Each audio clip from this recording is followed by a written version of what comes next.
ያም ዘንዶ ወደ ባህር በወረደ ጊዜ አንበሪም ቢሆን አሳም ቢሆን በባህር ውስጥ የሚንቀሳቀስ ማንኛውም ነገር ቢሆን አስቀድሞ የሚበላውን ይመለከታል።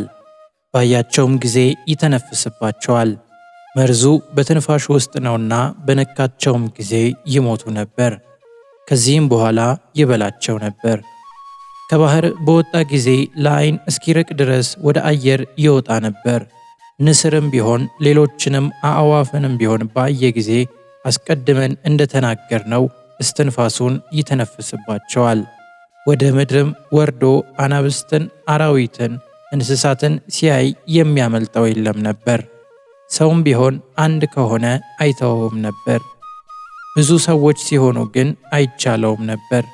እንዳይገድሉት ይፈራ ነበርና የያዘውን ግን በላዩ ላይ ተቀምጦ ይበላው ነበር። በዓይኑ ካየ በኋላ ከጉድጓድ ወይም ከዋሻ ቢገቡ ወደ ተራራ ወደ ኮረብታም ቢወጡ የሚያመልጠው የለም። የዚያ ዘንዶ ፍጥረቱ እንደዚህ ነበር። የቤሩት ሰዎችም ድራጎን ለተባለው ለዚያ ዘንዶ እያንዳንዱ ዘውትር እየተፈራረቁ ሴቶች ልጆቻቸውን ይሰጡት ነበር። እንዲህ እየሰጡት ብዙ ቀን ኖሩ። ከብዙ ዘመንም በኋላ የአገሪቱ ሴቶች ልጆች ባለቁ ጊዜ የአገሪቱ ሰዎች ገዢያቸውን ጌታችን ሆይ እኛስ ለአምላካችን ለደራጎን ምግብ አድርገን እየሰጠን ልጆቻችን አለቁ። አሁንም እኛስ እርሱ ወደማያገኘን አገር እንሄዳለን አሉት። አገረ ገዢውም እኔን ልትተውኝ ነውን? አገሬንም ምድረ በዳ ልታደርጓት ነውን? እንዲህስ አታድርጉ አላቸው። እነርሱም አገረ ገዢውን ሴቶች ልጆቻችን አልቀዋል፣ እንግዲህ ለደራጎን ምን እንሰጣለን? ምሽቶቻችንን እንዳንሰጥ አለነሱ መኖር አንችልም አሉት። አገረ ገዢውም አትፍሩ፣ አትሰደዱ፣ በፈቃዴ ልጄን እሰጣለሁ አላቸው።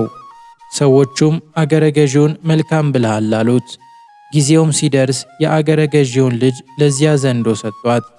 ከአገርም አውጥተው እንደተለመደው ምግብ ልትሆነው ጫካ ውስጥ አኖሯት። ዘንዶውን ግን አላገኙትም። ከአራዊት ወገን የሚበላውን ለማደን ወደ ዱር ሄዶ ነበርና የአገረ ገዢውን ልጅም ትተዋት ወደ ቤታቸው ሄዱ። የቤሩት ሰዎች ልማዳቸው እንዲህ ነበር፣ አስቀምጠው ትተውለት ሄዱ ነበርና። የተመሰገነው ቅዱስ ጊዮርጊስ ወደ ቤሩት ሀገር በደረሰ ጊዜ በጫካዎች ሁሉ ሲዘዋወር የአገረ ገዢውን ልጅ ብቻዋን ተቀምጣ አገኛት። ከዚህ ምን ትጠብቂያለሽ አላት። ያቺ ልጅም ቅዱስ ጊዮርጊስን ጌታዬ ሆይ ለአምላካችን ለደራጎን እንዲበላኝ ሰጥተውኛል አለችው። የአምላክሽ የደራጎን ግብሩ ምንድን ነው አላት። የሆነውን ሁሉ ነገረችው።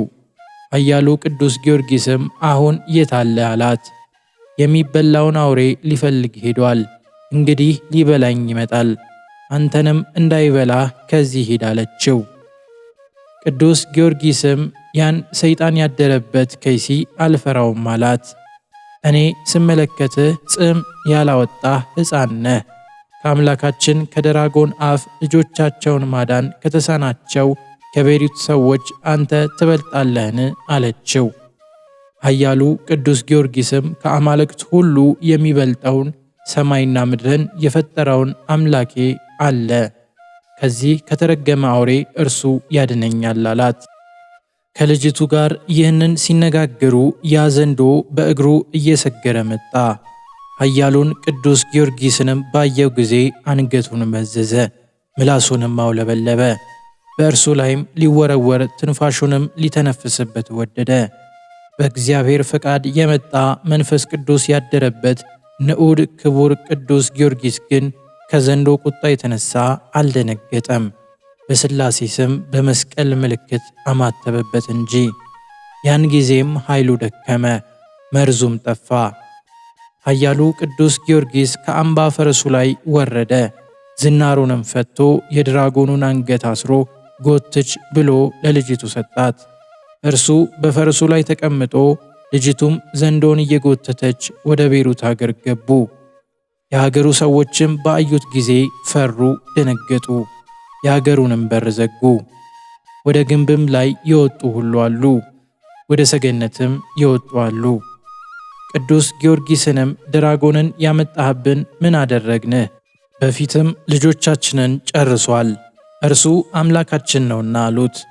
ኃያሉ ሰማዕትም ከኢየሱስ ክርስቶስ በቀር ሌላ አምላክ የለም፣ አሁንም ራሱን ማዳን የማይቻለውን ይህንን ሰይጣን ዘንዶ ተዉና በክርስቶስ እመኑ አላቸው። አምላካችንን አንተውም አሉት። ካልተዋችሁትስ እንዲጨርሳችሁ እኔ ወደ እናንተ እሰደዋለሁ አላቸው። በፈጣሪህ እንድናምን ዘንዶን ልትገድለው ትችላለህን? አሉት። አዎን በጌታዬ በኢየሱስ ክርስቶስ ኃይል እችላለሁ አላቸው። ይህንን ብለው ከአገሪቱ ውጪ 1 ምዕራፍ ያህል ሄዱ። የሚያደርገውንም ያዩ ዘንድ ሕዝቡ ተከተሉት። ቅዱስ ጊዮርጊስም ከፈረሱ ወርዶ ዝናሩንም ከዘንዶ አንገት ፈቶ ታጠቀና እንደገና ፈረሱ ላይ ተቀምጦ ዘንዶውን በጦር ወጋው። ዘንዶውም ሞተ። የቤሩትም ሰዎች ሁሉ ኢየሱስ ክርስቶስ በባሪያው በኃያሉ በቅዱስ ጊዮርጊስ እጅ ያደረገውን ተአምራት በአዩ ጊዜ አመኑ። ያን ጊዜም አንድ ካህን አምጥቶ በአብ በወልድ በመንፈስ ቅዱስ ስም አጠመቃቸው፣ ሃይማኖትንም አስተማራቸው። ኃያሉ ቅዱስ ጊዮርጊስ ግን ወደ አገሩ ገባ። እነርሱም በስሙ 2 ቤተ ክርስቲያን፣ አንዱን በቤሩት ከተማ መካከል አንዱንም ደራጎንን በገደለበት ቦታ ላይ ሰሩለት፣ እስከ ዛሬም ድረስ አለ። በዚያም ወራት በሀገሩ ሁሉ ላይ ስልጣን ያለው ስሙ ዱዲያኖስ የተባለ የፋርስ ንጉሥ ነበር። እጅግ ብርቱ በሆነ በ4ቱ ነገሥታት ላይም ስልጣን ነበረው። የምድር ነገሥታት ሁሉ ለእርሱ ተገዝተው ነበር፣ ከስልጣኑም በታች ነበሩ። ነገር ግን ፈጣሪውን የካደ ነበረ። እንደ ናቡከደነጾርም ልቡ የደነደነ ነበረ። በዘመኑም የመናፍቃን የክህደት ነፋስ ይነፍስ ነበር። ስደትን አበረታ። ክርስቲያኖችና አብያተ ክርስቲያናትን ይቃወም ጀመር። እንዲህ ብሎ ለዓለም ሁሉ መልእክትን ጻፈ። እኔ ዱዲያኖስ ነኝ። ዱዲያኖስ ንጉሥ ከሥልጣኑ በታች ላሉት ነገሥታት ይጽፋል። ሰላም ለእናንተ ይሁን። የክርስቲያን ወገኖችን ነገር ከነሱ የተነሳ ሀገሪቱ በመላ እስክትታወክ ድረስ ማርያም የምትባል ሴት በወለደችው ስሙ ኢየሱስ በሚባል በአንድ ሰው ምክንያት ሊያደርጉት ያሰቡትን ሁከት ሰምታችኋል።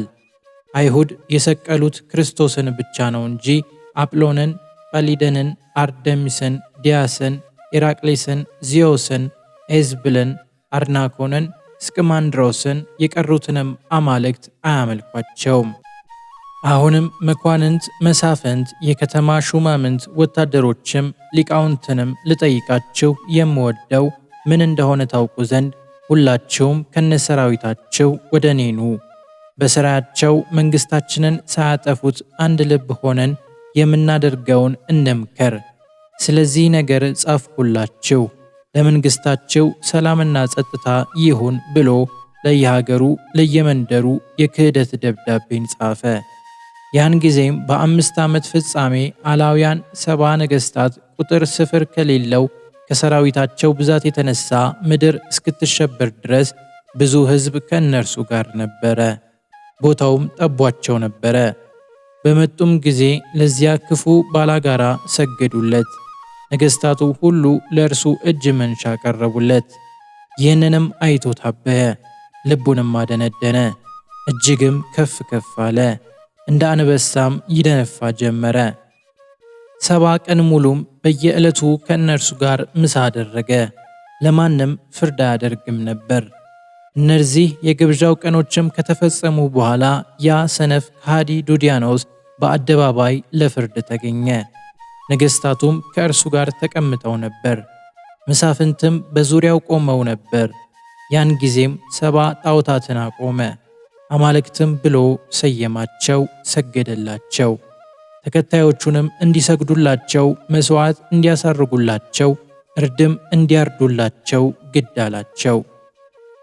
ከዚህ በኋላ ክርስቲያን ነኝ ብሎ በአፉ የሚያምነውን ሰው ሁሉ በዚያ ቅጣት ይቀጡት ዘንድ የሚያስጨንቁ መሳሪያዎች፣ የተሳሉ መቁረጫዎች፣ ልዩ ልዩ የሆኑ የስቃይ መሳሪያዎች አዘጋጅቶ ያ አሳች ከይሲ የስቃዮች መሳሪያዎችን ሁሉ ወደ ፍርድ አደባባይ አቅርበው እንዲያስቀምጡ አዘዘ።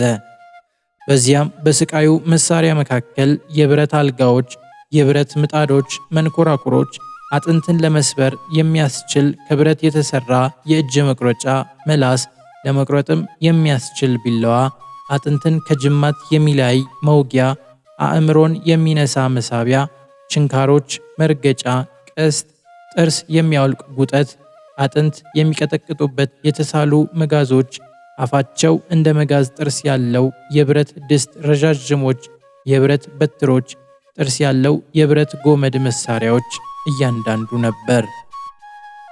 ይቆየን። ወስብሐት ለእግዚአብሔር።